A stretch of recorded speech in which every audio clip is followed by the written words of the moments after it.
This is the Dollemore Daily, and I'm Jesse Dollemore.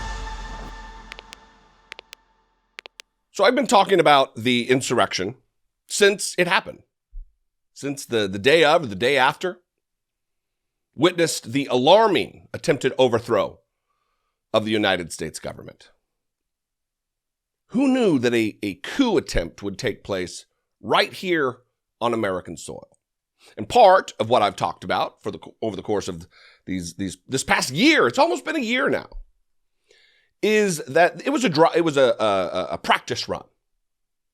It was a dress rehearsal for a future attempt to overthrow the United States government, a future attempt to install a despot and a fascist as president of the United States, whether that be dumb Donald Trump or somebody else. And I'm not the only one who's worried about it, especially from military context. Washington Post just published an op-ed from 3 retired general officers with totaling like 99 years of public military service under their belts combined. Gentlemen who are expressing alarm and ringing the bell, ostensibly wondering, where is the federal government response? What is the military doing to prevent this from happening again? And they lay out a case that is compelling.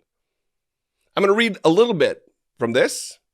I would encourage you, the link will be down in the description, at the bottom of the description. Go read this op-ed from the Washington Post. 3 retired generals.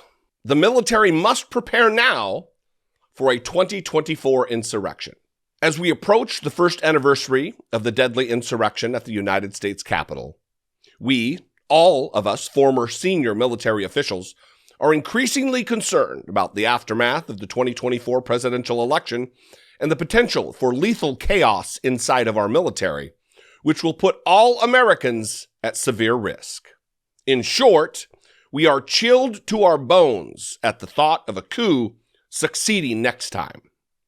One of our military strengths is that it draws from our diverse population. It is a collection of individuals, all with different beliefs and backgrounds. But without constant maintenance, the potential for a military breakdown mirroring societal or political breakdown is very real. The signs of potential turmoil in our armed forces are there. On January 6th, a disturbing number of veterans and active duty members of the military took part in the attack on the Capitol. More than 1 in 10 of those charged in the attacks has a service record. A group of 124 retired military officials under the name Flag Officers for America released a letter echoing Donald Trump's false attacks on the legitimacy of our elections. And then they talk about some things that are happening within the ranks of the military right now. Our National Guard specifically. That is an absolute breakdown of good order and discipline and a dismissal of the chain of command. Recently, and perhaps more worrying, Brigadier General Thomas Mancino, the commanding general of the Oklahoma National Guard, refused an order from President Biden mandating that all National Guard members be vaccinated against the coronavirus. Mancino claimed that while the Oklahoma Guard is not federally mobilized, his commander-in-chief is the Republican governor of the state, not the president of the United States.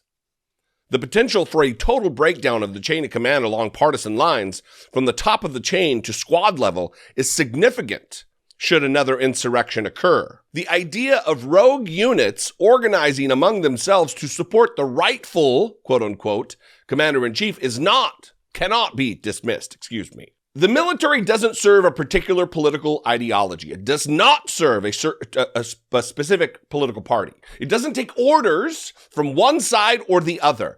I would be saying this, and I will continue to say this, if the Democratic Party starts to blur the lines as the Republican Party has. We all should stand up. And that's what's happening here. This Thomas Mancino, Brigadier General Thomas Mancino, needs to be dismissed, up to and including court-martialed. He is refusing a lawful order from the Commander-in-Chief of the United States Armed Forces, and that is Joe Biden. It is not the Oklahoma governor. Imagine competing commanders-in-chief, a newly re-elected Biden giving orders versus Trump or another Trumpian figure issuing orders as the head of shadow government. Worse, imagine politicians at the state and federal levels illegally installing a losing candidate as president. All service members take an oath to protect. Listen, this is something I talk about a lot. That you when you join the military or you enter into federal service, you raise your right hand and you swear or affirm to support and defend the Constitution against all enemies, foreign and domestic. And right now, that part that we need to be focused on is the domestic threat to the Constitution. The domestic assault on our free and fair elections. The very core of our country is our democracy. All service members take an oath to protect the Constitution. But in a contested election with loyalty split, some might follow orders from the rightful commander-in-chief, while others might follow the Trumpian loser. Arms might not be secured depending on who was overseeing them. Under such a scenario, it is not outlandish to say a military breakdown could lead to civil war. In this context, with our military hobbled and divided, U.S. security would be crippled. Any one of our enemies could take advantage by launching an all-out assault on the assets of our allies. The lack of military preparedness for the aftermath of the 2020 election was striking and worrying. Trump's acting defense secretary, Christopher C. Miller, testified that he deliberately withheld military protection of the Capitol before January 6th. Army General Mark A. Milley, the chairman of the Joint Chiefs, reportedly scrambled to ensure the nation's nuclear defense chains were secure from illegal orders. It is evident the whole of our military was caught off guard. With the country still as divided as ever, we must take steps to prepare for the worst. And then they outline a few different things that should be done immediately, that are desperately needed to take place to buttress ourselves against another insurrection, this time more fully involved with military members. First, they say, everything must be done to prevent another insurrection. Not a single leader who inspired it has been held to account. The same criticism I have been saying for months.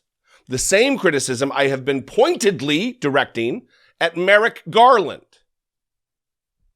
who apparently has more important things to do than protect and secure the Union. Our elected officials and those who enforce the law, including the Justice Department, the House Select Committee, and the whole of Congress, must show more urgency. 99 years of collective service, general-ranked officers, not just junior Marine, not just non-commissioned officer Jesse Dollemore, former Marine, generals. But the military cannot wait for elected officials to act. The Pentagon should immediately order a civics review for all members, uniformed and civilian, on the Constitution and electoral integrity. There must also be a review of the law of war and how to identify and deal with illegal orders. And it must reinforce unity of command to make perfectly clear to every member of the Defense Department whom they answer to. No service member should say they don't understand whom to take orders from during the worst case scenario. This is something I've complained about for years and years and years, even while on active duty in the United States Marine Corps. That so many active members who rose their hand and swore to protect and defend the Constitution have no idea what is in the Constitution. How can you swear or affirm to protect something that you have no understanding of? There needs to be far greater lessons on civics and the history of our country in the military. In addition, all military branches must undertake more intensive intelligence work at installations. The goal should be to identify, isolate, and remove potential mutineers. Guard against efforts by propagandists who use misinformation to subvert the chain of command, and understand how that and other misinformation spreads across the ranks after it is introduced by propagandists. And then finally, their last recommendation is this. Finally, the Defense Department should wargame the next potential post-election insurrection or coup attempt to identify weak spots. It must then conduct a top-down debrief of its findings and begin putting in place safeguards to prevent breakdowns, not just in the military, but also in any agency that works hand in hand with the military. Don't just take it from me. Some of you may believe I'm an alarmist, but these gentlemen are not. They are sober experts in the field. They attained some of the highest ranks in the United States military. They are worried just as I am.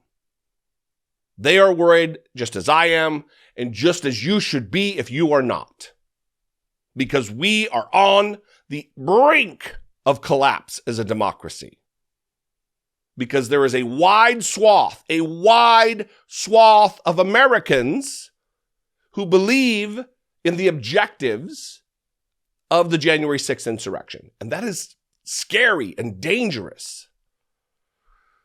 What do you think, though? I would love to know. You can call, leave me a brief voicemail, 714-576-4054. You can also email me, daily@dollemore.com. I appreciate you guys. Thank you so much for your time and attention, your passion about this particular topic, if you have some, and listening, being open to new information, if you're not. Follow me on social media. I'm at Dollemore just about everywhere, Twitter, Instagram, TikTok.